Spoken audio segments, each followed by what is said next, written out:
Et tout de suite, place à la chronique L'Afrique a du talent. C'est avec Sahel Sissoko. Bonsoir Sahel. Bonsoir Manal et bonsoir à tous. Alors on commence ce soir cette chronique au Nigeria où l'industrie cinématographique a été frappée de plein fouet, mais elle se relève progressivement. Comment cela se passe au Nigeria ?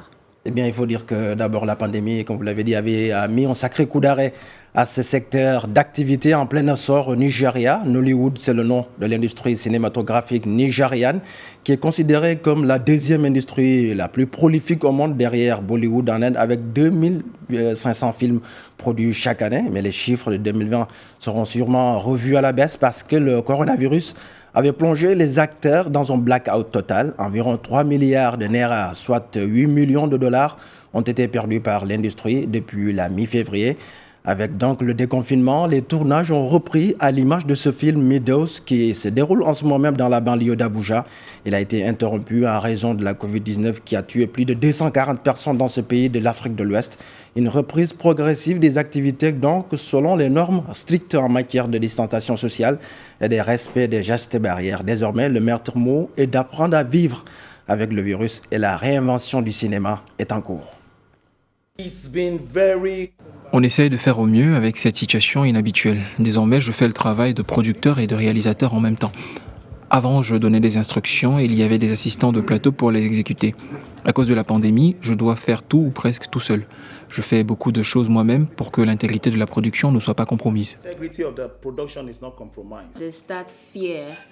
Il y a cette peur parce que nous sommes dans cette phase où nous ne savons pas vraiment ce qui peut arriver ou ce qui pourrait arriver. Mais maintenant, ce sont des mesures sur le plateau que nous devons suivre et respecter. Cela nous rend un peu plus confortables, mais pas totalement. Ça vous évite d'avoir à vous garer, à descendre de voiture, à monter l'étage ou dans le centre commercial et à vous asseoir dans une salle de cinéma. C'est une expérience différente et je pense que j'aime bien.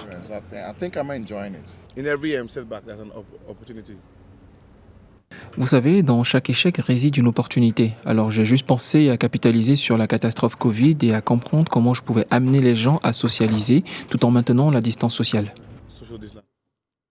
Et puis, toujours sur le continent, une nouvelle campagne intitulée Make Your Mask, donc qui intervient en pleine pandémie Covid-19, n'est-ce pas ? De quoi s'agit-il ?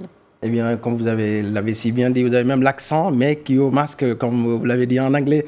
Comprenez, fabriquer vos masques, c'est une initiative citoyenne d'abord qui est soutenue par des stars de la musique africaine, mais également des sportifs de haut niveau. L'idée est d'encourager les communautés africaines à fabriquer leurs propres masques à partir des matériaux assez accessibles.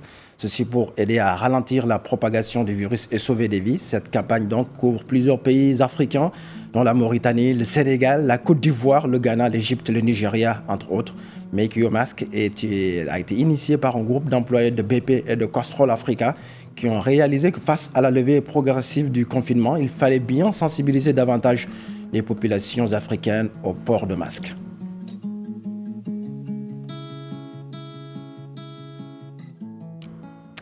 Eh bien, les amoureux du ballon rond reconnaissent bien la saveur d'un classico ou d'un derby.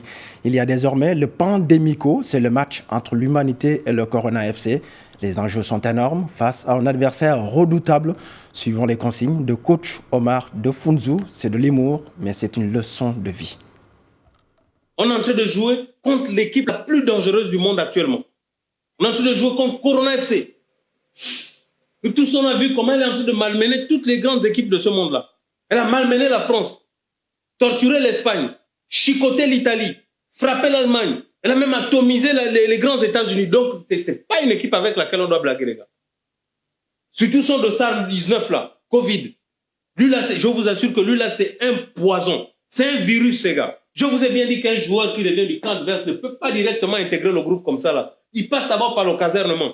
Mais pourtant, j'ai vu même des gens qui sont revenus directement du camp adverse, sont revenus intégrer l'équipe. Et même ceux qui étaient en casernement, qui ont fui le casernement, qui sont revenus dans l'équipe. Je dis pas de célébration, mon Dieu. Comment je vais vous expliquer ça? Qu'est-ce que vous n'arrivez pas à comprendre? Les gars, vos têtes, c'est pas des noix de coco quand même.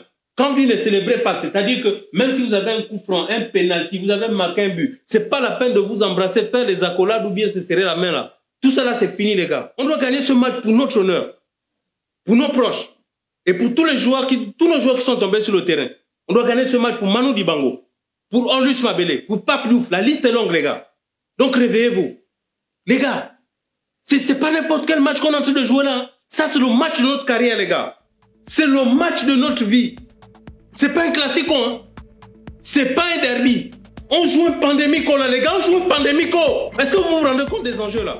Le pandémico, comprenez un peu le classico, le derby. C'est un humoriste gabonais, Omar de Funzu, très talentueux. J'espère que l'humanité va gagner ce match tant attendu, tant disputé contre le coronavirus. Corona FC d'ailleurs, très belle appellation. Ouais. Merci beaucoup Sahel, en tout cas ce coronavirus qui nous rappelle la vulnérabilité humaine aujourd'hui.